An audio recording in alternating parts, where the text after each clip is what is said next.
Hey everyone, welcome to my channel Chapters of Ritika. I'm Ritika, as you know, and in today's video, I'm going to share my SSC CGL answer key. So, first of all, I'm not fully satisfied with my marks. Actually होता क्या है when you are giving your exam, तो उस time easy questions में तो कुछ easy questions में तो सिली मिस्टेक्स हो जाती है और कुछ इजी क्वेश्चंस भी उस टाइम डिफिकल्ट लगने लगते हैं। तो मेरे साथ स्पेशली मैथ्स में ऐसा ही हुआ कि मतलब मैंने आई डोंट नो मुझे उस टाइम वो चीज़ हिट क्यों नहीं हुई, लेकिन जब मैंने आंसर की देखी देन आई फील यार why I didn't do this question. तो ऐसे ही मेरे साथ मैथ्स में मतलब मेरे मैथ्स में है ना, मैं आपको मार्क्स बताती हूँ मेरे मैथ्स में कितने मार्क्स है।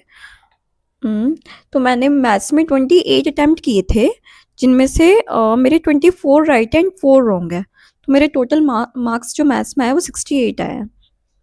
मैंने रीज़निंग में सारे अटेम्प्ट किए थे और रीज़निंग में मेरे सारे करेक्ट है, तो रीज़निंग में तो सही है, रीज़निंग में मेरे 90 मार्क्स आए हैं।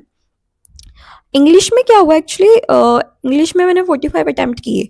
अब इंग्लिश में मुझे इतना ज़्यादा रिग्रेट हो रहा है, मैंने वो फ़ियर ऑफ अगली वाला क्वेश्चन था, मैंने पहले तो उसका आंसर कैकोफोबिया किया था, बट वो मैंने मार्क फॉर रिव्यू कर दिया था मुझे, क्योंकि 2 ऑप्शंस में डाउट था। एक तो वो एर्केनोफोबिया था, जो फ़ियर ऑफ स्पाइडर्स होता है। तो मैंने एंड पहले तो मैंने कैकोफोबिया ही किया था, लेकिन बाद में एंड टाइम पे जब उसका सेक्शन 2 का टाइम होने वाला था, एंड अप होने वाला था, तो मैंने उसके ऑप्शन को जस्ट चेंज कर दिया, मैंने उसको एर्केनोफोबिया कर दिया। तो अब इतना आंसर की देखने के बाद इतना ज़्यादा रिग्रेट हो रहा है कि यार क्यों किया वो क्वेश्चन। तो मेरे ऐसे फिर मतलब हाँ, और 2 मेरे पैसेज में रॉन्ग थे, 2 क्वेश्चन, तो मेरे टोटल 3 क्वेश्चन रॉन्ग है इंग्लिश में। तो टोटल मार्क्स इंग्लिश में मेरे आए हैं 123 मार्क्स आए हैं।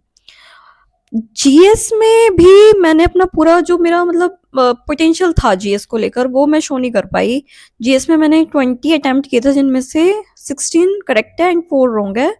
जीएस में यार पता नहीं यार उस टाइम क्या हो गया था, कुछ क्वेश्चंस में तो मुझे ऐसा लग रहा था कि उस टाइम मतलब अब लग रहा है आंसर की देखने के बाद कि उस टाइम मुझे उस क्वेश्चन में रिस्क लेना चाहिए था, बट मैंने नहीं लिया। और कुछ क्वेश्चंस में मैंने सिली मिस्टेक्स कर दी थी, वो लाइन को मैं समझ नहीं पाई थी। वो एक वाइस प्रेसिडेंट वाला क्वेश्चन था, तो उसके बोथ स्टेटमेंट आर करेक्ट, ये ऑप्शन ये उसका सही आंसर था, बट मैं उस सेकंड स्टेटमेंट को पता नहीं उस टाइम मैंने समझ ही नहीं पाई। और बल्कि मुझे अच्छे से पता है वो चीज़ कि हाँ, जो नॉमिनेटेड मेंबर्स है वो भी वाइस प्रेसिडेंट के इलेक्शन में इंक्लूड होते हैं, बट पता नहीं उस टाइम मुझे क्या हुआ। वो फिर मैंने उसका उसका स्टेटमेंट 1 आर करेक्ट यही किया था, तो अब वो भी रॉन्ग है। तो मतलब मेरे जीएस में मार्क्स हैं 44, तो ओवरऑल मार्क्स है मेरे 325 marks. Now come to the computer section.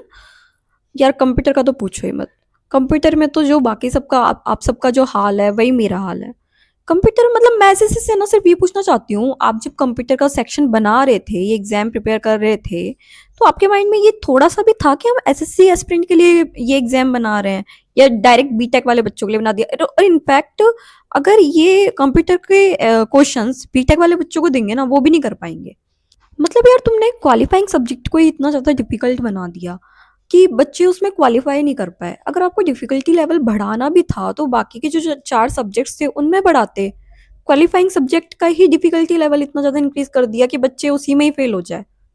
क्या लॉजिक है, मतलब एसएससी का कुछ कह नहीं सकते। तो मेरे कंप्यूटर में मार्क्स, मैं ईडब्ल्यूएस कैटेगरी से हूँ, तो मेरे कंप्यूटर में मैंने 13 अटेम्प्ट किए थे, जिनमें से मेरे 9 करेक्ट है, 4 रॉन्ग है। तो मेरे मार्क्स है 23। और सीपीटी पोस्ट के लिए as you know EWS category की कट ऑफ जाती है 24। मतलब बहुत डाइसी हो गया है आजकल एसएससी ना, कुछ कह नहीं सकते कि क्या मिलेगा क्या नहीं मिलेगा, मतलब इतने मार्क्स पे भी कुछ कंफर्मिटी नहीं है। Let's see what will happen. So best wishes to you, good luck.